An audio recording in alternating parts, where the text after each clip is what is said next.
Weekend Warriors Home Improvement Show, built by PARR Lumber. When it comes to big or small projects around the home, Tony and Corey have got the know-how and the answers to make your life just a bit easier. Here they are, your Weekend Warriors, Tony and Corey.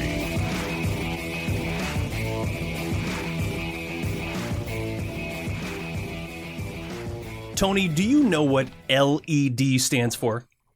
I could guess. Let's say light emissions device. Light emitting device. That's pretty close. It actually stands for light emitting diode. Oh, diode. I don't even know what a diode is. It must be the little device in there that makes the light. Yeah, I'm not an electrical engineer, but did you know that the LED was actually invented in 1927? What? Yeah, and for the longest time, the only LED colors that they could produce were green and red. And you probably remember those from your like boom box back in the 1980s. Well, I mean, I can remember my little handheld football game. Yeah, with the LEDs. Yeah, with those little LED lights. They were red. Red, yeah, red or and green. Right, of course, red and green. That's right. It. Green for go and red for stop. It's very interesting because it took that long, or very long time, almost 30 years from the time that they were mass producing green and red LEDs to come up with the very first blue LED. So they were mass producing in 1960 something, 1962. Yeah, yep. And then they came out with blue.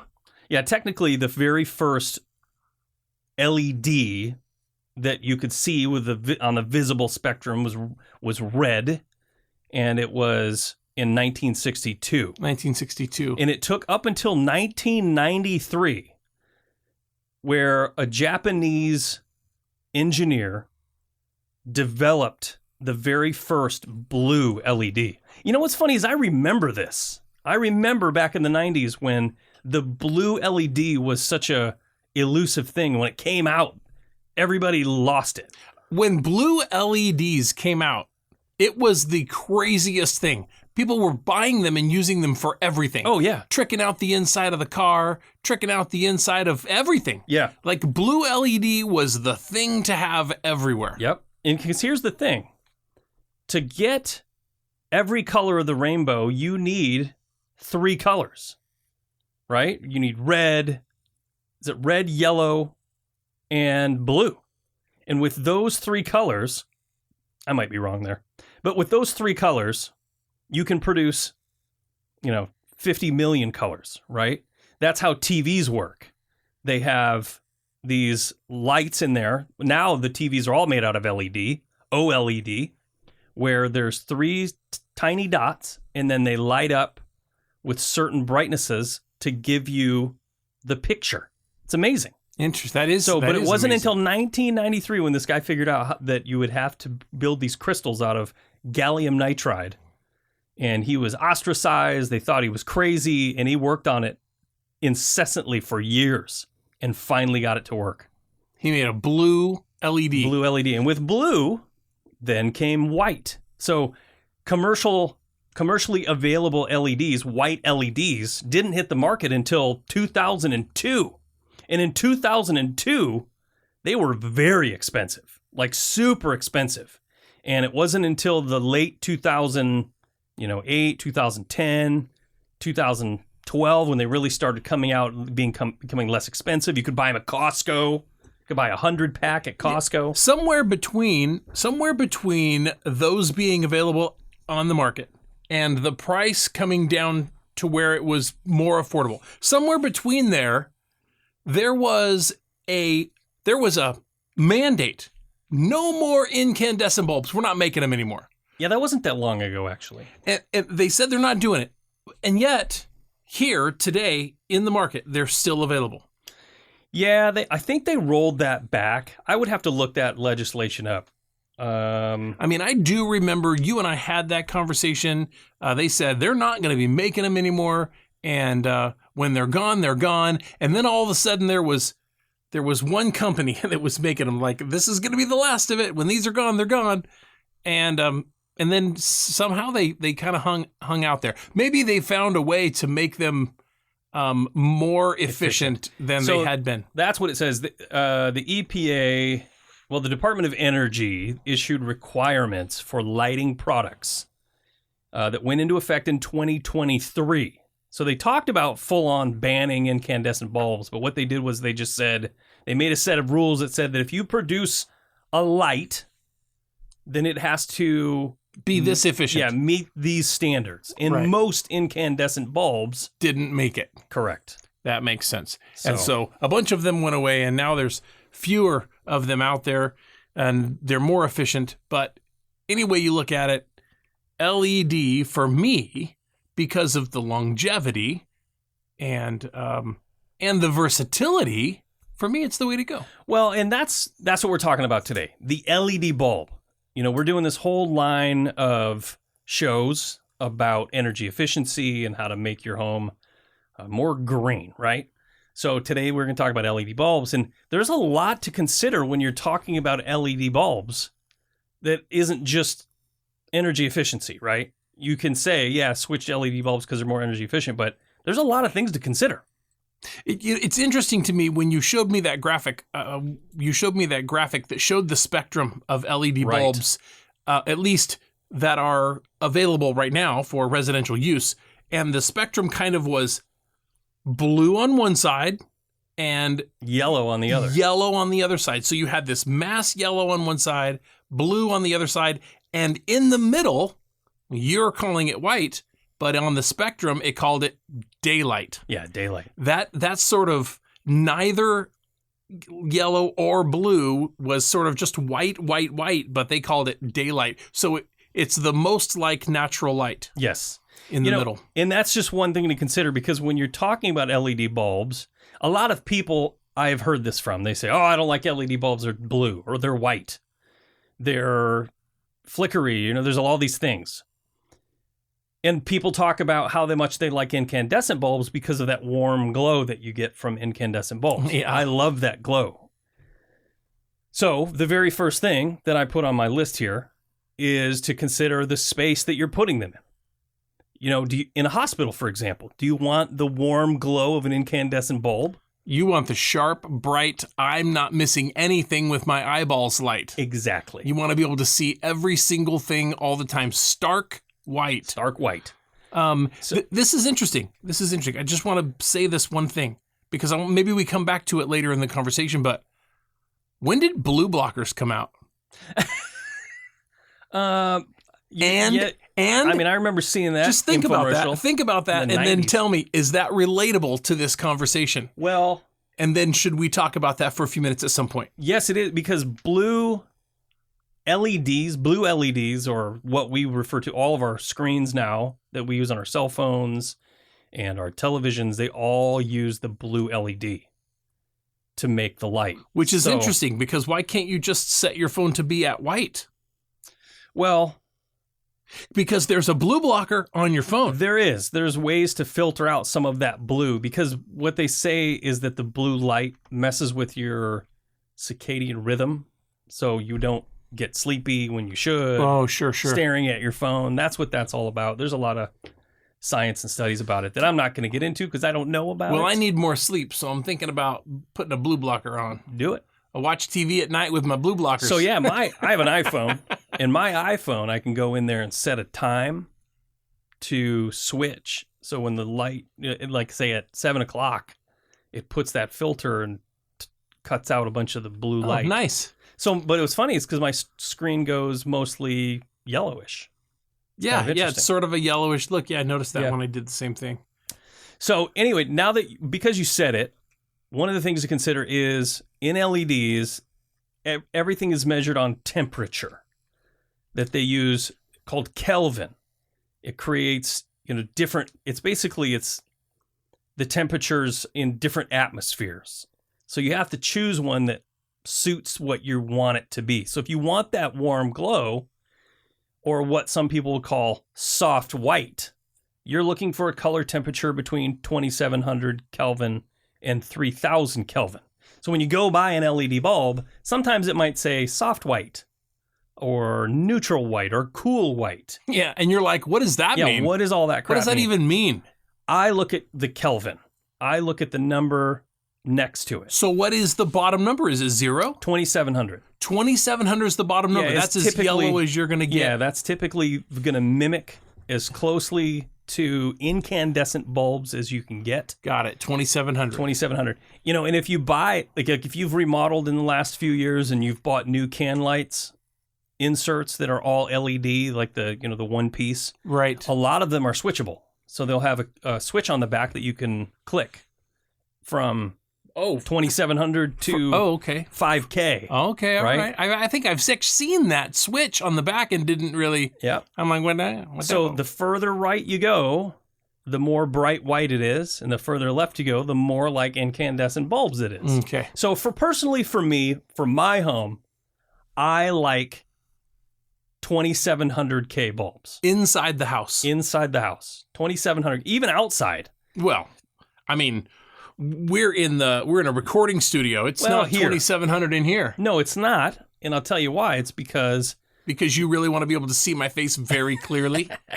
when we're filming, you want to have there's something called white balance when you're okay. filming, and you want it as close to natural daylight as possible. Otherwise, it'll cast this weird yellow hue all over everything. I don't want a weird yellow hue on Right. me when we're shooting video. Heck no. So that's why in the studio here we have these Okay, got it. 5K bulbs. But you like it warm in the house. 2700. That's what I like. 2700, 3000K, which you'll see a lot in that same range. They'll call that warm white. But in my opinion, 3000K is too white for me. Wow. For me personally. So Okay. I'll choose the more yellow, warm temperature. And then you get into what's called neutral white, 3500 to 4K. To me, that's even more white. You know, maybe some people would like that in a bathroom. So actually, in our bathrooms, that's what I've chosen for our bathroom light, the vanity lights and all that. I'll use the more 4,000 to 33,000 to 4,000 range. And then you get into the cool white. The cool white's going to be your natural. That's what we have in here. It's the further you get to 5K, the more blue it appears. So between 4,000, 4,100K, and 5K, it's going to be very, very white. But cool white is a lower Kelvin than daylight. Yeah, daylight, which is your whitest white, Whitest white. is between 5 and 6,500K. And And then anything over that is it more starts blue. getting very blue. Yeah, anything over daylight, natural light, or anything over 5K. Anything Yeah. over 5K starts to get blue. So there used to be these bulbs before LED bulbs really became a thing in automotive. People were buying these. What were they called? Were they sodium? No, they weren't sodium. What was the name of those? You know what I'm talking about. We both put them in our trucks. Oh, halogens? No, they weren't halogens. They were separate, and they used a ballast. You had to install this ballast and Yeah, I then remember. turn on and Yeah. fire. And those things were like 7K, and they were blue. And I Man. know people out there have seen them I got bright lighted all the time with those Oh, in yeah. my vehicle. because they were super, super bright. But on top of that, they were really blue, and people just didn't like that. So now most of the LEDs you see coming out for the automotive industry, a lot of the newer cars are probably closer to daylight, that 5,000K to 6,000K range, but they definitely are brighter, and people hate them. I see posts about it all the time online where some big truck behind them has these LED bulbs in it, and they're just blinding people. Yeah. But that's a whole nother topic. There is an HID, which yeah. is a high intensity discharge, Yep, HID lights. and that requires a ballast. Yep. So yeah, I remember when we installed those in my pickup, and man, oh man, I got bright lighted all the time after that. Okay, the next one on the list to consider, Tony, is the brightness of the bulb. And LEDs aren't ranked the same as incandescent bulbs. Incandescent bulbs used watts, and that was literally how much electricity that those things burned. Okay. So a 100-watt light bulb in an incandescent light was very, very bright, Yeah, indeed. but it burned 100 watts.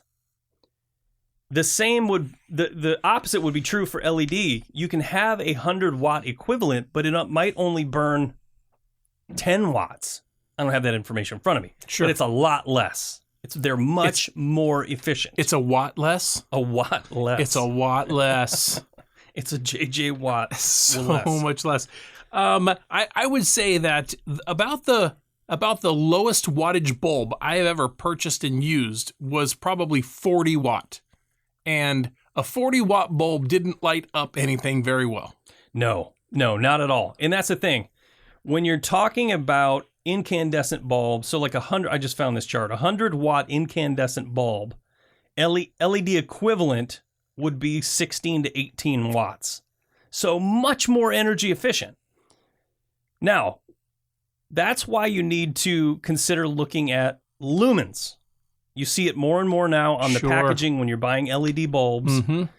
LED bulbs, so the lowest would be like a 40-watt bulb. You're going to be around 400 to 450 lumens. 450 lumens. That doesn't light up much, folks. A 100-watt bulb is going to be about 1,600 lumens. Now we're talking. And you can get, like I was telling you about these can lights, you can buy these can lights with 2,000 lumens, which are great if you need them extra bright. But what I would recommend is putting in a dimmer. 5,800 lumens? My That's like goodness. one of those. That's like a high voltage. That's like one of those. You've seen those commercials for those flashlights that light up the sky. Oh, yeah. Yeah. It's got some crazy lumens. We're not living in the dark anymore, are we? Heck no.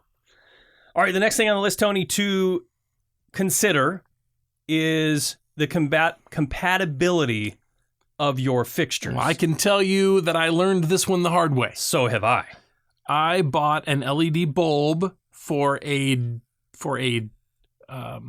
motion detected light switch, and the bulb that I bought was not intended to be used that way. And when the light would try to come on because it detected motion, the light would just blink. It would just blink erratically, like "Get me out! Get me out!" It was unhappy.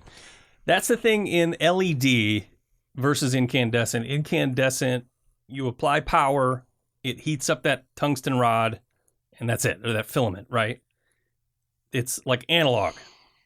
Versus LED, it's all electronic. There's little chips in there that put the current through these crystals, and it emits the light, and it has to be paired with like if, for instance, if you're using a dimmer switch, you have to use the proper dimmer switch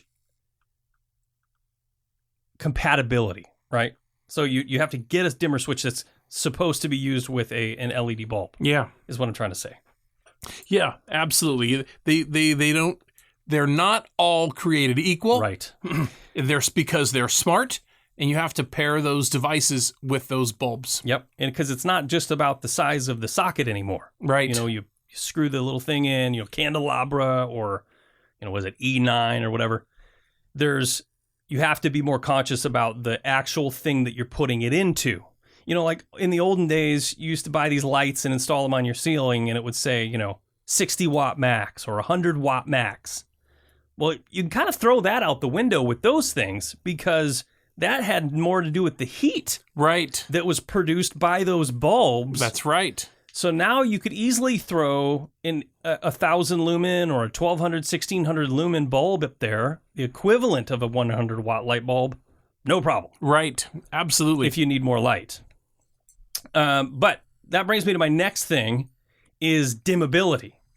So you can choose LED bulbs that are dimmable or non-dimmable.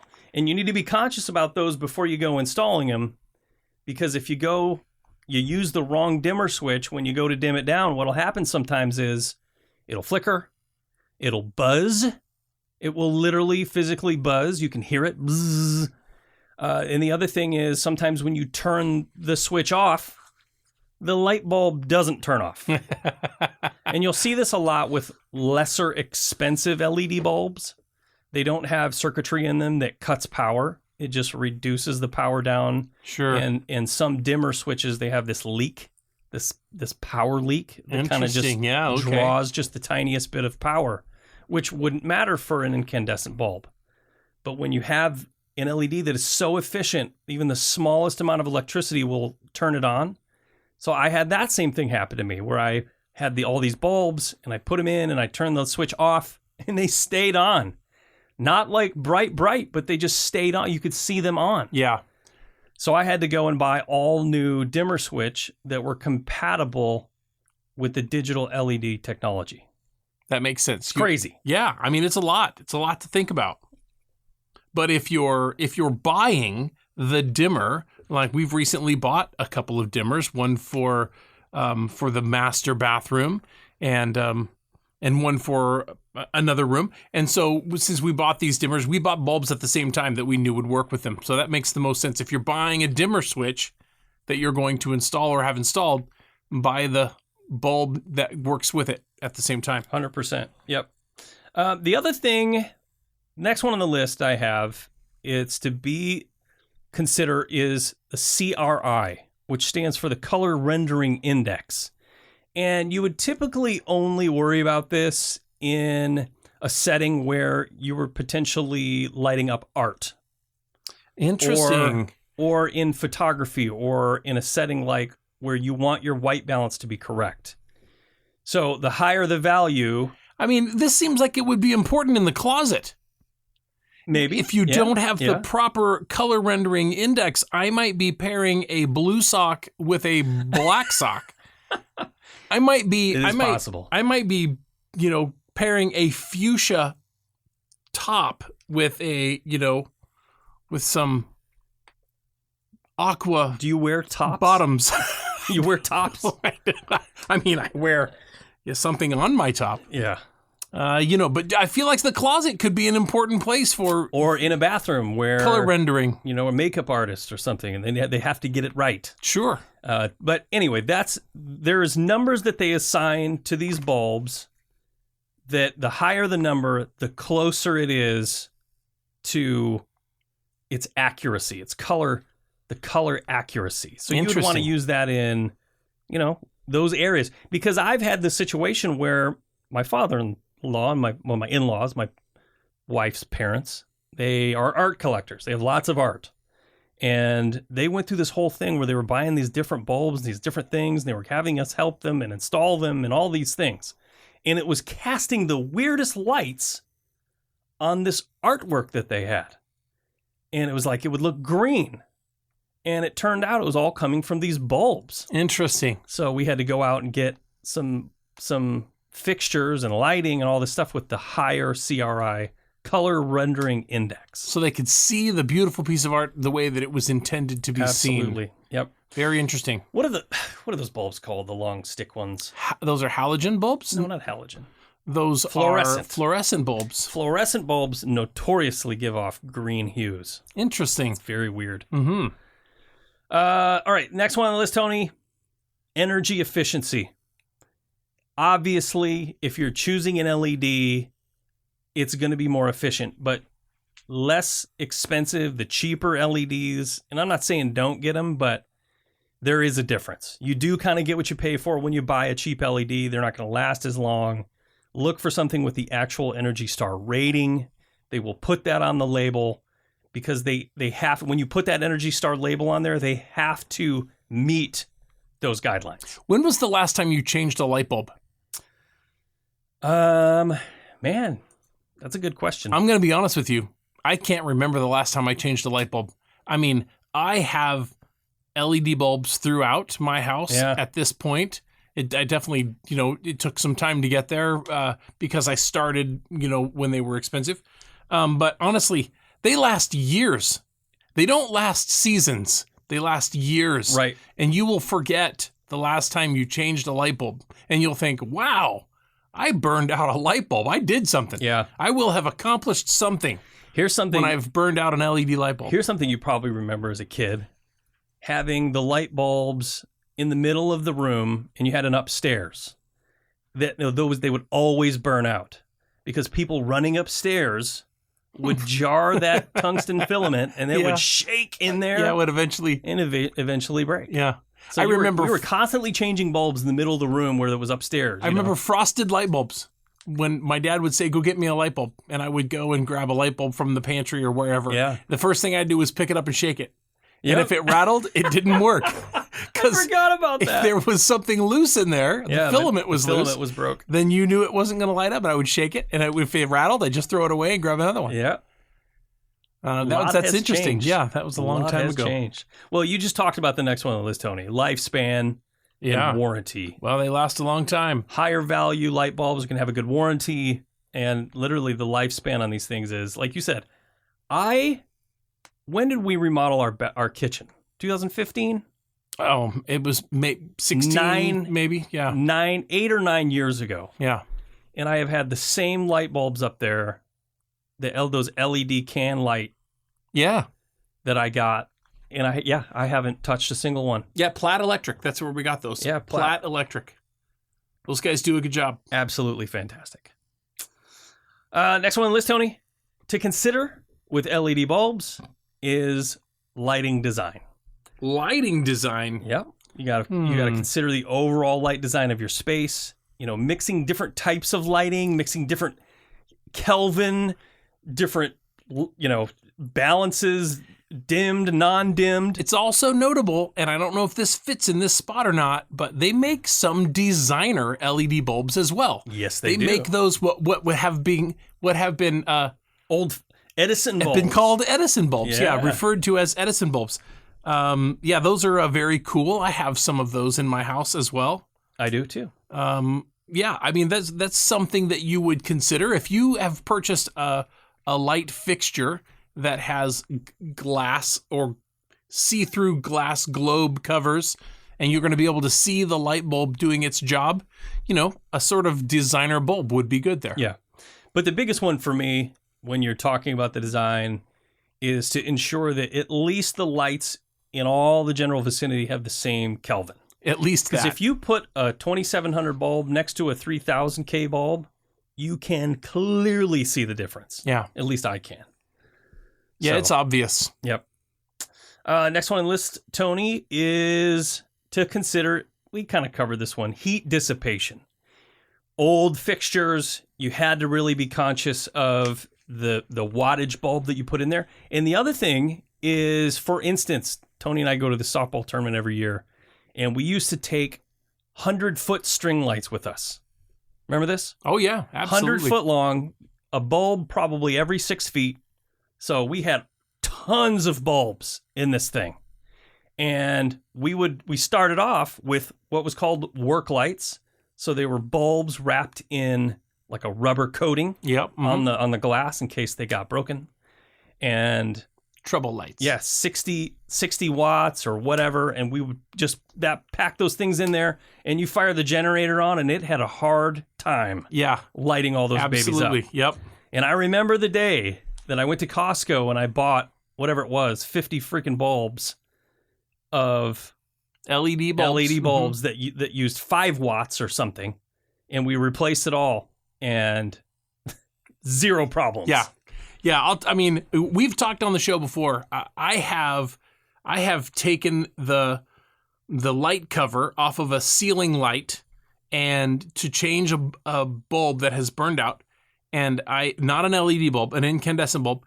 And when I reach up in there to take that bulb down, I see that the foil behind it that's protecting the light fixture itself has burned because I had a 100-watt bulb in a lamp that was intended for use of a 60-watt bulb. Yeah. And that 100-watt bulb stayed on and got hot and caught fire in there and burned that foil backing.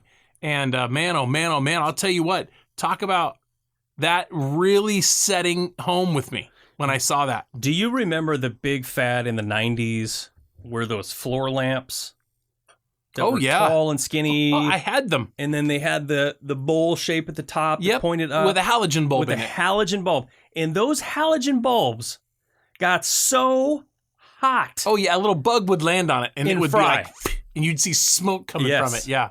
Those were so dangerous. Yeah. They were really good, though. They were bright. Oh, super bright.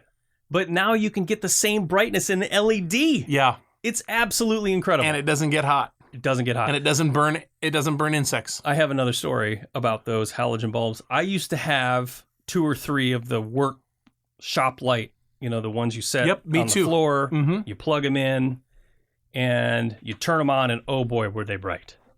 So I was working in a crawl space, nailing some stuff off. I had some rot issues. So I was nailing the stuff off, and I had the bulbs down there, and I had my air compressor and my nail gun, and I accidentally, the hose on my air compressor laid over one of those halogen bulbs, and I didn't notice it. Oh, no. And it took 10 seconds. Burned right through that hose, and exploded it. Oh, my goodness. Bang! Scared the living. You got 120 pounds of pressure in that hose? Oh, yeah. Oh, yeah. Yikes. That would have scared me. It scared the daylight out of me. It scared the dickens out of you? Yeah, that's good. Anyway, but yeah, if you still got one of those old school lights with those halogen bulbs in it, I'd consider getting rid of it. Time to get rid of it. Yeah, for sure. All right, next one on the list, Tony, is to consider the compatibility of a smart home. Yeah, I love system. that you've got this here, because this is something you have done so much with in your personal home. I know, because I love it. And I absolutely love being able to tell Siri to turn on the lights in the living room, or to dim the lights to 50%, or you can set these scenes up. I've talked about this on the show many times. You can adjust, you can play with all the lights. You set it to whatever you like. If you're cooking, for instance, cooking dinner, I can set every light in my kitchen to the right brightness, however I like it, and then I save it as a scene and I call it cooking. And so I can tell Siri I'm cooking, and she will turn that scene on, and it'll be exactly the lighting that I want for cooking. Yeah. It sounds so trivial and so weird, but it's amazing. Like, I have one set for TV time. Like, when we're sitting down to watch TV, it dims the lights in the right mood. I have one for movie time. You name it. You can come up with a scene for it and then just name it, and then you tell your Alexa or your Siri, boom, it'll do it for you. That's very cool. And you could, you don't even have to be at the house, right? You can just do it from your phone wherever you are. Yeah, with Siri I can. Yeah. I can look at my phone and see if the lights are on, if I left any on, turn them off. Yeah. So considering that, you can get other bulbs, you can do it with incandescent bulbs as well if you get the switches, but they make LED bulbs that connect directly to your system. Like, I have Philips Hue bulbs. I have several of those in my lamps. And I just have a bridge that plugs into my router and it connects. It's amazing. These bulbs that you're using in the house, these bulbs can be any color that you want. Well, so Philips, some of them can. The Philips Hue bulbs, they make white that will change any color white from 2700K to 5K or 6K. So you can get them that uber white or bluish tint all the way down to super warm white. And then they make the full color spectrum bulbs. And those are a bit more pricey. But yeah, I've got a few of those in my house, and I can, Christmas Day, I can make them all green and red. Get the rainbow going. Valentine's Day, I can make them all red or pink. I love that. That is cool. They even have a setting on them, the newer ones, that they call it Zigbee, I think, that you can have it emulate a candle. Flicker, like a flame. Yep, that's awesome. They turn like red, yellow, and reddish hues, and then they flicker. That's pretty cool. So it's almost like there's a fire brewing in your room. A lot of fun you can have with that kind of stuff. Yeah, I really like that. I love it. We'll hook you up one day. I would like it. Last one on the list, Tony, is to consider when you're shopping for LED bulbs. Check your local jurisdiction, because there might be rebates. Your county or city. Yeah. Sometimes your state, sometimes they offer rebates for buying. Energy efficient. Yeah, doing energy efficient upgrades. Yeah, good. And sometimes, depending on the year or the time of season or whenever you can get a little bit of money back. Sometimes. That's a good thing to look for. Or sometimes even when you buy the bulb, they'll have a tear off mail-in rebate. Yeah. So it's something to consider if you are looking at your situation and saying, man, it's going to be expensive.